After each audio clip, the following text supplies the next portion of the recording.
Recordemos que ella tiene en sus rasgos algunas ideas que nos acercan a lo barroco, ¿verdad? Sí. Ella, sus manos entrelazadas con un giro, su cintura misma está girada. Cuando ustedes escuchan estas narraciones, escuchan el nombre compuesto del autor, porque algunos le llaman Don Antonio Montúfar y el otro le dicen Manuel, sí, ¿verdad? Entonces hemos asumido que será Manuel Antonio, sí, ¿verdad? Pero oímos los dos nombres y que a él se le hizo el encargo. Recordemos que primero ella conocida como la Real Señora, como la Macarena de Guatemala, como la Reina de la Paz, que es lo que le toca a estas generaciones, y la esencia de la religiosidad, yo la encuentro ahí. Sí. Y si quiero buscar una imagen de gente que me transmita, yo sé que ahí en el Calvario la voy a encontrar. Y también recordemos que va a recibir dentro de este marco, sí, su coronación episcopal.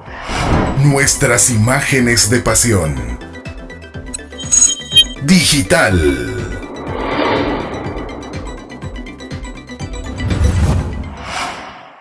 Hola, ¿qué tal? Bienvenidos una vez más al podcast Nuestras Imágenes de Pasión Digital, que siempre pues nos acompaña, que siempre estrenamos el 1 y el 15 de cada mes. Y hoy pues vamos a hablar de una efeméride muy especial que sucedió no hace mucho y plenamente estábamos inmersos en la cuaresma del año del Señor 2025, muy cercanos ya a la Semana Santa que recién acabamos de vivir, pero que hoy, en el marco también de lo que sucederá en el templo de Nuestra Señora de los Remedios, en el Calvario, en torno a la Reina de la Paz, ya usted se imaginará de qué vamos a hablar, pues sí, del centenario de veneración de la Santísima Virgen de la Soledad, la Reina de la Paz del Templo del Calvario. Les decía, en el marco de lo que estamos a punto de vivir en unos días, en lo que será esa conmemoración hacia esa efeméride especial de su primer centenario de veneración, una imagen pues de mucho arraigo, de mucha devoción, y que cada Viernes Santo, principalmente, aunque sale también el Sábado Santo, cada Viernes Santo pues sale a impartir sus bendiciones junto al Santo Cristo Yacente del Calvario. Para ello me da mucho gusto pues platicar, me da mucho gusto presentar a Yuri Chávez, historiadora del arte, a quien pues admiro mucho, con quien tengo una amistad, pero sobre todo que hemos decidido platicar con Yuri porque más allá de saber de la historia, más allá de ser historiadora del arte y que básicamente da a conocer todo esto en diferentes programas, en diferentes medios, pues es devota de la Reina de la Paz. Yuri, qué gusto saludarte, bienvenida, buenas noches. Gracias, Luis, para mí es un gran honor poder compartir contigo en este programa que definitivamente ya ocupa un lugar especial en el corazón de esa audiencia que te sigue y que además a partir de lo que se produce en estos programas también podemos socializar conocimientos, podemos socializar muchas ideas nuevas, sí, traer también al marco de la conversación datos de la historia, pero ante todo vivir ese lado humano, porque creo yo que el estar compartiendo y tener esa posibilidad de multiplicar es importantísimo, no solo para conservar nuestras tradiciones, sino que para aprender a valorarlas, para que seamos también un referente de organización, porque creo que el siglo XXI nos está dando eso, llevar todos estos conocimientos de una forma sistemática y que se pueda dejar también como un legado a las diferentes generaciones y que sirvan también este tipo de programas, porque luego la gente va, los consulta y más de alguna cuestión puede obtener y va a servir a lo largo de la historia, así como nosotros vamos y buscamos en archivos hemerográficos. Hoy los archivos digitales nos están dando una gama extensa, ¿verdad? Y también la invitación para que, como vamos a tener esa posibilidad de contrastar la información, también tenemos que ser bastante amplios en cuanto a lo crítico de lo que oímos y en cuanto a buscar las referencias válidas para las interpretaciones. Sin lugar a dudas. Antes de empezar a hablar de la Reina de la Paz, porque hoy nos convoca y nos ha reunido acá y poder platicar y compartir la Reina de la Paz en su centenario, ¿cómo nace Yuri Chávez en el ámbito devocional? Y después de conocer eso, la devoción hacia la Reina de la Paz, Yuri. Sí, creo que soy todavía de la generación que tuvo abuela rezadora, tía rezadora, amigas de la abuela, que era el oficio rezar, búsqueda del Santísimo con mi abuela paterna, y entonces cada vez que había exposición del Santísimo cerca, lejos, mi abuela ponía especial interés en que fuéramos y buscaba al Santísimo constantemente, y creo que esa es una vivencia familiar de que te lleva de la mano, ¿verdad? Sí. Y prácticamente hay que reconocer que tampoco en la época que me tocó vivir la infancia no era la magnitud de entretenciones que tenemos. Sí. Entonces era bastante placentero irme con la abuelita, porque obviamente después de ir a la visita había más de alguna compra de una golosina, sí, o ella era la clásica abuelita de la canasta con cosas, y entonces nos vamos a ir a ver al señor del Trujillo, pero ya es un día de picnic, ¿verdad? Entonces nos vamos a ir a ver al señor de San Felipe, pero nos llevamos la canasta y vamos a un parque y hacemos digamos, el día de festejo familiar. El compartir con la familia. Entonces creo que a partir de eso se va generando esa semilla, aunque te soy sincera, mi abuela apoyaba muchísimo en cuestiones de la iglesia de la parroquia vieja de la Santa Cruz, porque somos vecinos hasta la fecha del barrio. Y sí puedo hacer esa diferencia. Ella era muy, muy fiel al Santísimo Sacramento, ¿verdad? Como todos los cristianos debiéramos ser, él ante todo y ser nuestra primera devoción. Y a partir de eso, bueno, ya me recuerdo que desde los 10 años ella llegó, mira, aquí está tu turno para ir a cargar a la Virgen de la parroquia el viernes. Te dejo en la fila, te vas, no te movas, y ahí van las amigas de mi abuela, no mías, porque de veras que eran las de mi abuelita, y ella con toda la confianza, y bueno, posteriormente ya ir evolucionando a los diferentes cortejos. Y precisamente en el barrio de la parroquia pues están parte de las imágenes que son de mi devoción y de mis amores, pero gracias a esas amistades que vas haciendo en el transcurso de la vida, llego hasta el Calvario. Y resulta que en la infancia, pues los Viernes Santos era ir a buscar a la procesión del Calvario, porque definitivamente ese impacto visual de unas andas tan grandes, de un cortejo estructurado que de veras te da prácticamente una lección catequética de principio a fin, para un niño siempre van a ser impresionantes. Yo creo que no hay niño guatemalteco que lo hayan llevado a una procesión y ver los pasos y que te estén diciendo, aquí va el romano malo, exacto, aquí va el bueno, porque realmente la familia así empieza, diciéndonos cada uno de los personajes. Aquí está Judas cuando traicionó al Señor. Así es, y mira, si te portas mal, tal cosa, y realmente ese medio didáctico y coloquial te va colocando definitivamente dentro de un entorno que tú reconoces y que luego vas a buscar.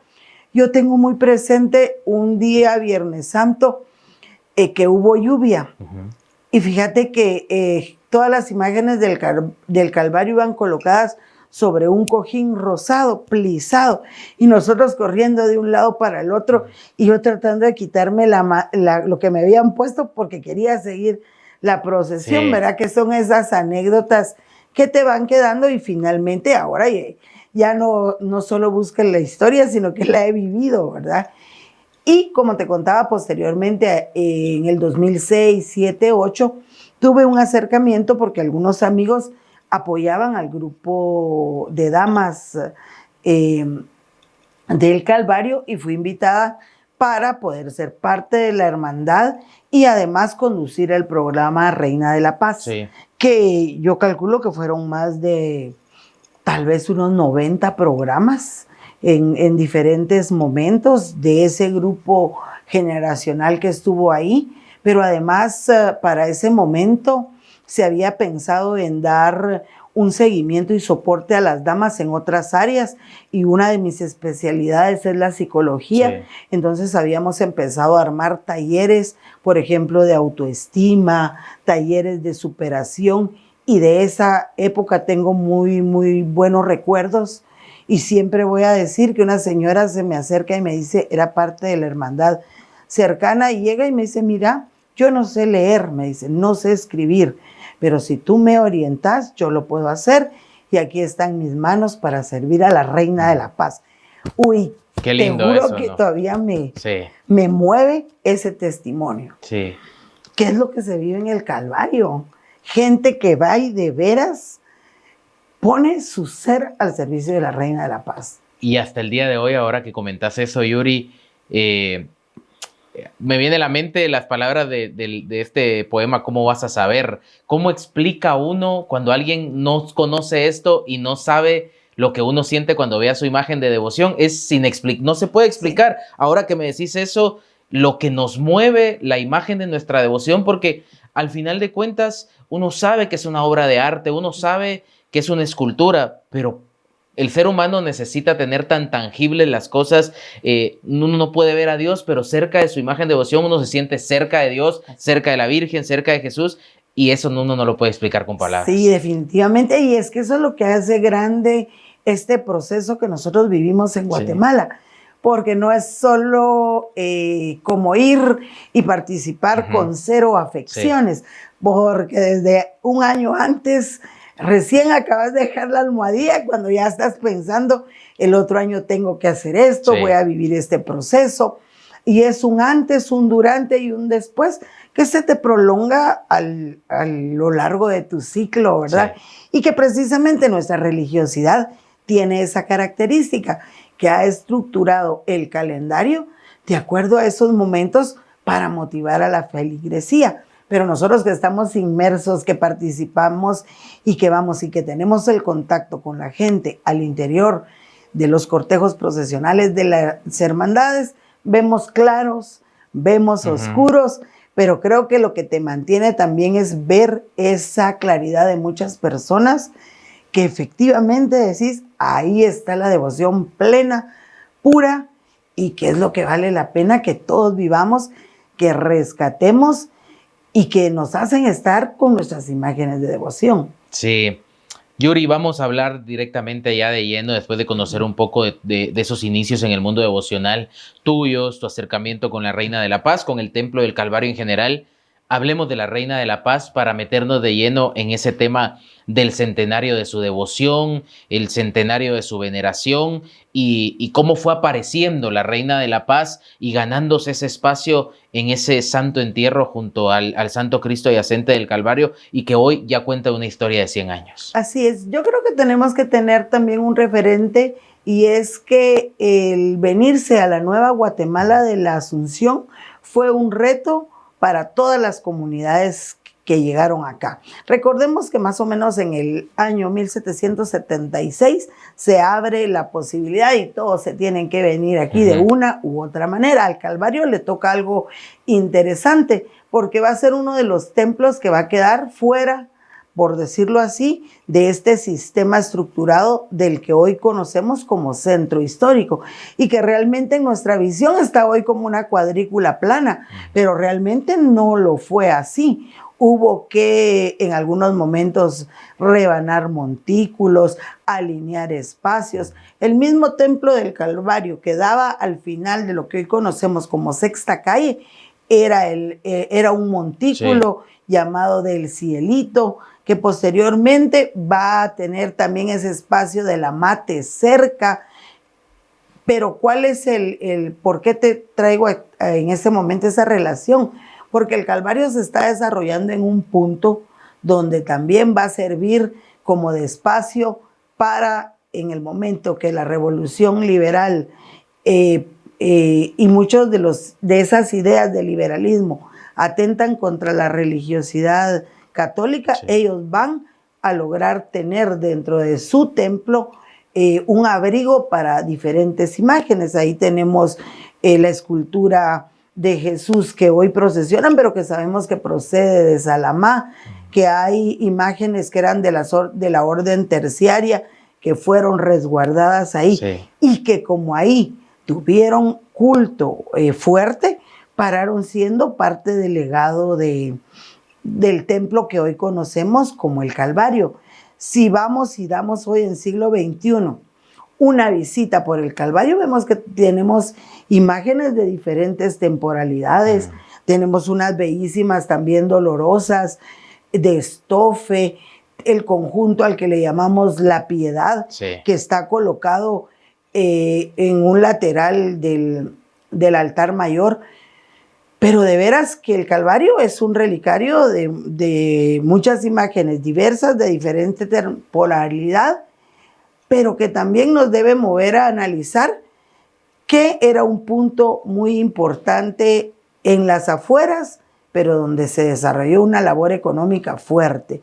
Se construye en sus cercanías el espacio donde iba a funcionar el ferrocarril, en ese ideal de, porque no era, vamos a decir la realidad, no era un transporte público que se tenía, no, era la necesidad de exportación y de llevar los productos a los puertos. Claro que había vagón de pasajeros, pero la esencia era el transportar la comunicación a lo largo de los puertos de Guatemala para hacer fluir. ¿Eso qué quiere decir? Vemos hasta la fecha construcciones muy hermosas que resisten, y a pesar que hoy es un lugar que ha venido de más a menos por el tema de cómo fue desplazándose la gente, cómo se fueron reorganizando los temas demográficos en Ciudad Capital, pero ahí vemos construcciones que todavía han resistido terremotos, han resistido diferentes situaciones meteorológicas, ¿verdad? También de Guatemala, porque una correntada, una lluvia deteriora el mismo sistema de drenajes de esas casas. Para quienes las tienen, viene resultando una cosa complicada de sostener aún en el siglo XXI, pero era un punto donde estaba la modernidad.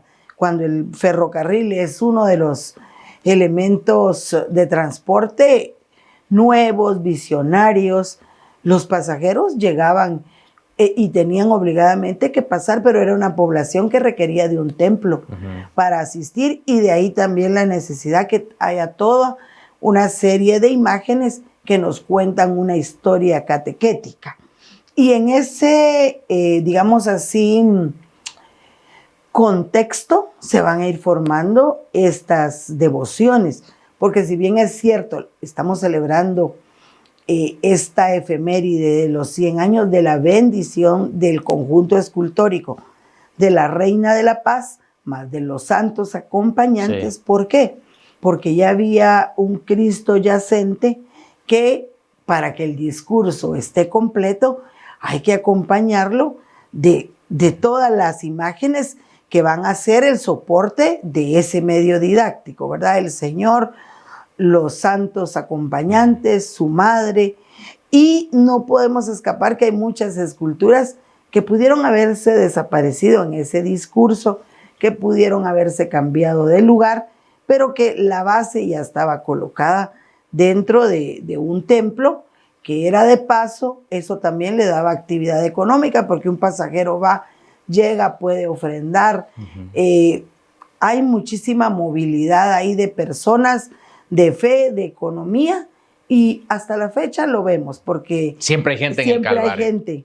Siempre hay gente y hay cosas muy interesantes. A veces he pasado en horas que no está abierta la iglesia y hay personas que con el templo cerrado están haciendo su oración.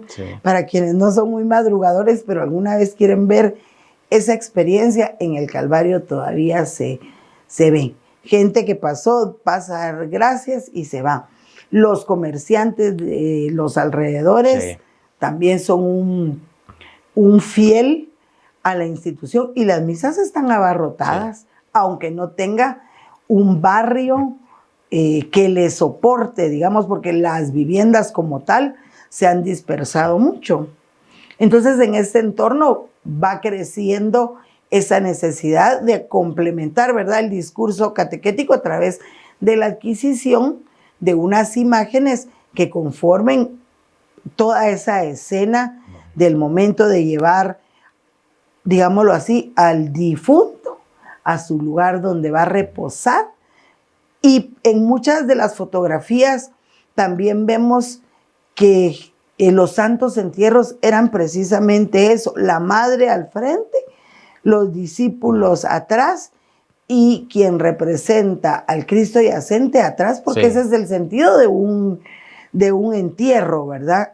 Bueno, y al día siguiente, la madre en soledad, acompañada también por aquellos que le asistieron hasta el último momento, y que el Calvario tuvo durante muchos años, y hoy se volvió, con la llegada del padre Chilín, se volvió a retomar su cortejo de pésame, ¿verdad? Que algunos años ha sido... Sí, fue intermitente en algunos años. Sí. Pero que definitivamente le deja esa esencia de todo el proceso, porque el Calvario además es una de las pocas iglesias que de veras te hace vivir a lo largo de la Cuaresma y la Semana Santa todos esos procesos de volver a recapitular la historia sacra, y que tiene todas las imágenes para poder hacerlo, ¿verdad? El Calvario abre la Cuaresma con la procesión de Jesús de la Justicia el miércoles de ceniza, aunque hay un cortejo antes, el martes de carnaval en Beatas de Belén de traslado, pero históricamente o hace muchos años era y lo cierra con el resucitado. Así es, así es. Y creo que todo eso también le da a las personas momentos de acercarse, porque tal vez si no voy al principio, voy en medio, voy al final, pero siempre hay, y que se han generado elementos de identidad.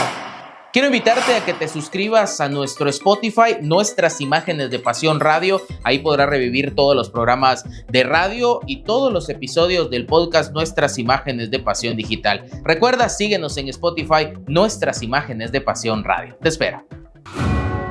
El bordado sacro, que tiene su máximo esplendor en la Semana Santa de Andalucía, cuna del arte sacro a nivel mundial, se ha expandido a varios lugares del mundo, entre ellos la bella Guatemala, donde la mano de obra de bordados en técnicas españolas está presente, por manos 100% guatemaltecas. Los Sastres, taller de bordados en oro y restauraciones. Y fíjate que hay un dato que a mí me gusta mencionar siempre que hablamos, porque cuando la Reina de la Paz, que hoy la conocemos así, pero para ese momento, cuando hacen ese día de la bendición, ese 5 de abril, resulta que en la nota periodística dice que son las damas de la Hermandad del Señor Sepultado del Templo del Calvario las que van a hacer la invitación. ¿Qué pista nos da esto para la búsqueda hemerográfica? Que eran las damas las que estaban al frente de toda la actividad. Hoy en el Calvario, pues definitivamente ha cambiado la connotación, y quizá precisamente tal vez después del 2008 también cambió el potencial administrativo que tenían las damas, ¿verdad? Que será otra de las cosas que me imagino que los señores curas párrocos a lo largo de todas las instituciones que tienen tendrán que volver a fortalecer, ¿verdad? Porque en algún momento se ha debilitado. Hay participación femenina, pero en los cortejos no hay dirigencia, sino que están supeditadas al alto, digamos, a la esfera de los varones. Sin embargo, la Reina de la Paz nos da la pista de que las mujeres en su momento fueron quienes tenían administrativamente organizado, ¿verdad? Solo poder haber hecho la inversión para tener las tres imágenes que se ponen a disposición del pueblo para su veneración, y que van a ir forjando una historia, ¿verdad? Porque luego ya vamos a vivir otros momentos tan interesantes. Y te hablaba yo de la identidad, y antes de entrar a las cámaras le decía yo a Luis, una devota del Calvario no es devota, sino tiene su medalla. Y pues tenemos de diferentes épocas y las compartimos, pero creo que el legado de cada una de nosotros es esa primera con la que estamos donde iniciamos.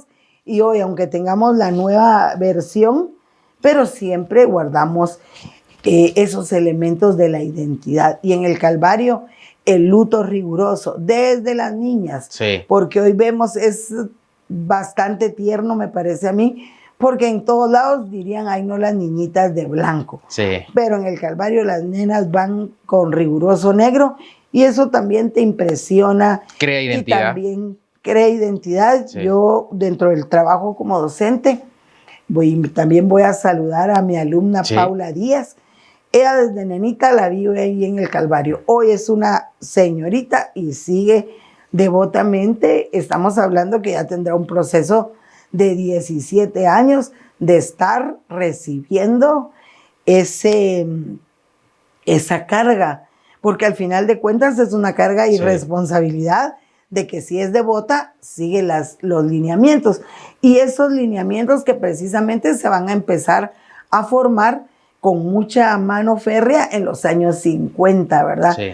Así como esas grandes mujeres estructuraron la hermandad, pero no la estructuraron muy simple, ¿verdad? La estructuraron hasta cierto punto con lineamientos fuertes y con un trabajo increíble. Dentro de la historia de la Reina de la Paz, ¿qué se conoce en cuanto a su elaboración, en cuanto a quién fue el encargado de esculpir esta imagen y las imágenes de los santos acompañantes para ser puesta en veneración, Yuri? Sí, cuando ustedes escuchan estas narraciones, escuchan el nombre compuesto del autor, porque algunos le llaman don Antonio Montúfar y el otro le dicen Manuel, ¿verdad? Entonces hemos asumido que será Manuel Antonio, ¿verdad? Pero oímos los dos nombres y que a él se le hizo el encargo. Estaba también, pudo haberse le dado a otros escultores que estaban, como el señor Dubois, también Ventura Ramírez, pero realmente recayó en él. Hay algunas teorías que promueven que probablemente también pudo haber sido una imagen colonial, que él la reestructurara. Todavía no está establecido al 100%, pero se le atribuye a él. Recordemos que ella tiene en sus rasgos algunas ideas que nos acercan a lo barroco, ¿verdad? Ella, sus manos entrelazadas con un giro, su cintura misma está girada, pero también tiene algunos elementos propios de la época, los ojos profundos y agobiados, la redondez de su barbilla, que también va rompiendo con los esquemas del neoclásico. Entonces ahí podemos pensar que es una escultura que tiene parte de los estudios que ya para ese entonces los maestros tenían y la capacidad de entremezclar características de ellos, ¿verdad? Igual para los santos acompañantes, porque ya son escultores que han tenido la carga histórica y han estudiado de mejor manera el arte de la escultura y cómo poder hacer esos movimientos, esos giros que combinados con una magistral vestidura, que también eso, si vemos, eso se ha refinado en el siglo XXI, porque las esculturas de Dolorosas generalmente estaban trianguladas y no había mayor cosa. Hay un dicho, en la popularidad decía, pareces santo de pueblo. Exacto. ¿Qué le hacía pensar a la gente eso? Que iba vestido con cualquier tipo de forma sin ninguna consideración. El cabello no era estilizado. Ahora con la Reina de la Paz ya se marca un hito en cuanto... Empecemos porque cambió la estructura de los mantos triangulares. Cuando ese grupo de mujeres que trabajaron con doña Francisca, viuda de Nilsson, para poder importar desde Sevilla el manto sevillano, eso ya era poner a la Virgen como referente de lo que posteriormente va a servir de ejemplo para todas las Dolorosas, ¿verdad? No habían Dolorosas con cauda, con ese gran manto. Podemos decir, quizá no con esa gloria de los mantos sevillanos, pero para una interpretación chapina ya era. Y ella muy bien aclara en una de las entrevistas que le hacen en El Imparcial, ella indica que por qué decir que ella era la Macarena guatemalteca, porque cuando unos españoles la ven y ella era portadora de ese traje, ellos le comentan, es la Macarena guatemalteca.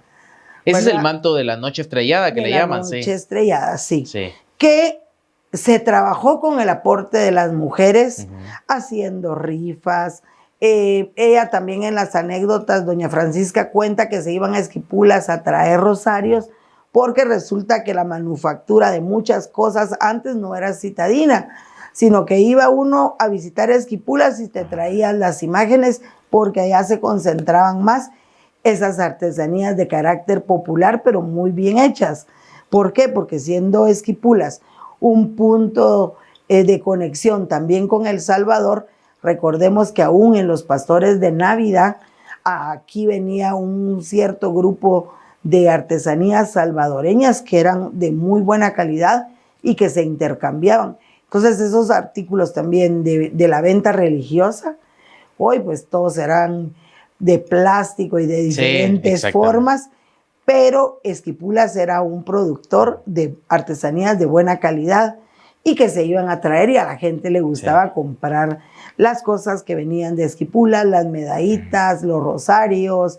escapularios y de todo tipo de objetos físicos que al creyente de la época le gustaban, eran traídos y les sirvió a ellas también para tener una fuente de ingresos, ¿verdad? Para juntar la cantidad, porque estamos hablando que está valorado para ese momento, cuando estaba el dólar al 1 por 1, en $2,000. Sí. Al cambio de hoy estaríamos hablando de una cantidad... Ya es una cantidad grande. Ya es una cantidad grande. Si hoy lo trasladamos acá, es un manto que debería de costar arriba de los $50,000. Exacto. Y para un grupo de damas, trabajar eso es ponerse realmente con muchas actividades y ser muy sistemáticas y también recordar que las mujeres en ese posicionamiento que se tiene para los años 50 es que están viviendo también a nivel internacional ese empoderamiento femenino, las agrupaciones que ya se vienen viviendo desde antes, ¿verdad? Porque prácticamente con el principio del siglo XX, las mujeres ya van a estar también constituidas, ya desde el siglo XIX empezando a configurarse, pero en los principios del XX a estar estructuradas ya en organizaciones donde ellas toman la voz y el mando. Y además para los que son amigos de la búsqueda hemerográfica, cuando vamos a buscar son ellas las que van a invitar, son ellas las que están organizando ahí en Santo Domingo, en la Parroquia Vieja, junto al padre Miguel Murcia, hay damas que son las que van hilvanando ese entretejer. Hoy ha cambiado bastante esa posición y son los caballeros que están en las altas dirigencias, pero ese es un fenómeno bien interesante para estudiar, esa transformación en el poder dentro de las hermandades y más en unas hermandades que mueven, por ejemplo, el Calvario, esas 90 almas en cada turno y no faltan. Sí. Y va y se pasa la procesión y ese cambio de turno tecnológico, ¿verdad? Que fueron también unas de las pioneras de estar con la tecnología para poder hacer esos cambios monumentales, ¿verdad?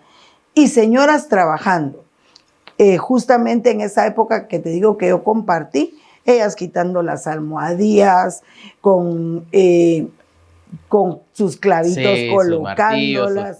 Sí, entonces es un trabajo que si se aprende a hacer y se aprende a hacer en comunidad, a frutos como lo que se vive en el Templo del Calvario, ¿verdad? Esa movilización de damas, increíble. Sí, y mucha devoción a la Virgen, sí.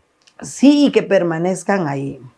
Entonces creo que es bien interesante hacer, no solo ese referente cuando llegan, porque como tú bien decías, estamos haciendo alusión a esta efeméride, pero 100 años que han sido de trabajos. Totalmente. Recordemos que primero ella conocida como la Real Señora, como la Macarena de Guatemala, como la Reina de la Paz, que es lo que le toca a estas generaciones, porque además alrededor de ella también se mueven, como con todas las hermandades y todas las imágenes, sistemas económicos, políticos y sociales, ¿verdad? Sí, definitivamente. ¿Cuándo se le empieza a llamar la Reina de la Paz y por qué se le da ese apelativo a Nuestra Señora de la Soledad? Sí, recordemos que cuando ella es consagrada a Monseñor Próspero Penados del Barrio, también es quien aunque a ella en el anda de esa vez, ella llevaba un letrero donde decía Reina de la Paz.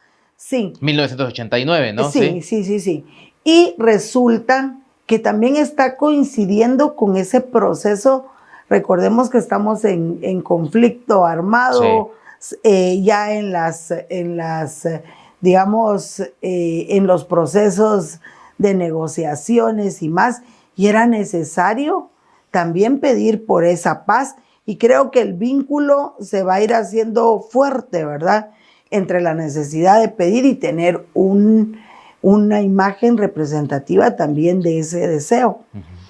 Siempre también recuerdo que las posteriores consagraciones, Monseñor aún estaba consagrando a otra imagen y le dice Reina de la Paz una vez, sí. Reina de la Paz otra vez, y solo se le quedaban viendo así, no, esta no, a ver, pero creo que vale la pena mencionar, ¿por qué? Porque había sido un impacto, sí. Y él ya tenía una estructura, y claro, la Virgen María es la Virgen María y podría utilizar cualquiera de las denominaciones. Sin embargo, hoy hemos hecho caracterizaciones específicas a determinadas imágenes, ¿verdad? Y entonces, a partir de ahí, pues sea como medio de invocación. Recordemos que también la Iglesia Católica va reconociendo estas advocaciones, sí. General, ¿verdad? Porque nosotros acá tenemos nuestra Reina de la Paz, pero recordemos que también en lugares como Bolivia, donde la capital es La Paz, también tienen imágenes asociadas, sí. Para nosotros es ella, y más contextualizada con nuestro tema del conflicto armado, y de pedir a través de ella la clemencia, la de paz pedir en el la país, paz sí. En el país. Qué interesante, qué interesante. Tenía, de alguna manera, no todos conocen el porqué del apelativo. No es solo colocarle un apelativo, no es solo colocarle un nombre para empezar a llamar una imagen y que tenga, de alguna manera, su propia identidad. Antes de finalizar, Yuri, que el tiempo se pasa muy rápido, quería preguntarte, ¿para ti qué significa en tu vida la Reina de la Paz, la Santísima Virgen de la Soledad del Calvario? Creo que cada uno de nosotros hace como ideales los días de la Semana Santa. Sí. Tengo varias advocaciones que me mueven, nunca lo voy a negar, y siempre saben que soy lunes santo. Sí, totalmente. Y que definitivamente yo no vivo un viernes si no estoy en la salida de la Reina de la Paz, acompañarla un gran tramo lo más que pueda. Sí. Y sí, y te sé decir, conmovida mucho, por ejemplo, con el paso de la Reina por el cementerio, sí. General, no lo cambiaría, porque me hace sentir la vivencia del pueblo, porque va la gente de la calle, va la gente dentro del cortejo, y la esencia de la religiosidad yo la encuentro ahí. Sí. Y si quiero buscar una imagen de gente que me transmita, yo sé que ahí en el Calvario la voy a encontrar. Sí. Tengo amigas en todas las hermandades de Viernes Gracias, siempre lindas, me invitan y me han invitado a estar, pero creo que no dejo a la Reina de la Paz. Sí, qué interesante, Yuri. La verdad es que pues sirva también este programa como un homenaje a la Reina de la Paz, a sus devotas, una felicitación para todas sus devotas, para su hermandad, porque todas están celebrando esta efeméride, que ni más ni menos que son 100 años de veneración. Sí, y también recordemos que va a recibir dentro de este marco, sí. Su coronación episcopal, ¿verdad? Que eso también es una distinción que se da a aquellas imágenes que cuentan con más de 50 años, sí. Que tienen una cantidad fuerte de feligresía, que además están sustentadas históricamente con documentos que validan esa existencia, que además tienen registradas también alusiones a milagros que los fieles testifican, y creo yo que muy merecida la distinción y el reconocimiento, porque a la vez que se hace a través de una imagen, pero se hace también para el pueblo que ha estado ahí, firme, constante y manteniendo la devoción. Definitivamente. Yuri, gracias por habernos acompañado, gracias por aceptar la invitación. Ha sido de verdad un honor tenerte acá en el programa. Sos apenas la segunda dama que está con nosotros. Flor estuvo con nosotros hace un mes exactamente, el 1 de abril, hablando de los 125 años de la Soledad, la reina de la humanidad del Templo de la Recolección. Y hoy pues te ha tocado el turno de estar con nosotros hablando de la Reina de la Paz. Muchas gracias. Gracias a ti y a ustedes que nos han permitido estar compartiendo y siempre a la orden para el servicio del Señor y su Santísima Madre. Gracias, Yuri. Era Yuri Chávez, historiadora del arte acompañándonos para hablar de esta efemérides especial, pero no solo de eso, sino de toda la devoción alrededor de la Reina de la Paz a lo largo de estos 100 años y también de todo lo que se vive en el Templo del Calvario cada Cuaresma y Semana Santa. Hacerle la invitación a que nos siga acompañando, que nos siga en las redes sociales, Facebook, Instagram, YouTube, en Spotify también, para que usted, si no puede ver los episodios en YouTube y en Facebook, pues pueda acompañarnos en Spotify en su carro, con sus audífonos, y pueda obtener pues los audios, porque siempre todos los programas, cada uno de los episodios son bastante enriquecedores, donde aprendemos mucho de esto que nos apasiona, que son nuestras imágenes de pasión y la Cuaresma y Semana Santa guatemalteca. Invitarlos para el próximo 15 de mayo en una nueva edición, siempre a las 20 horas en Facebook, en YouTube y en Spotify. Ahí los esperamos. Un placer, nos reencontramos más adelante.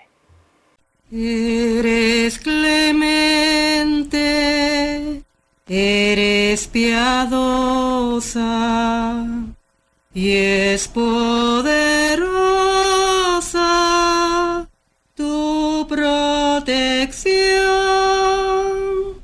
y es poderosa tu protección.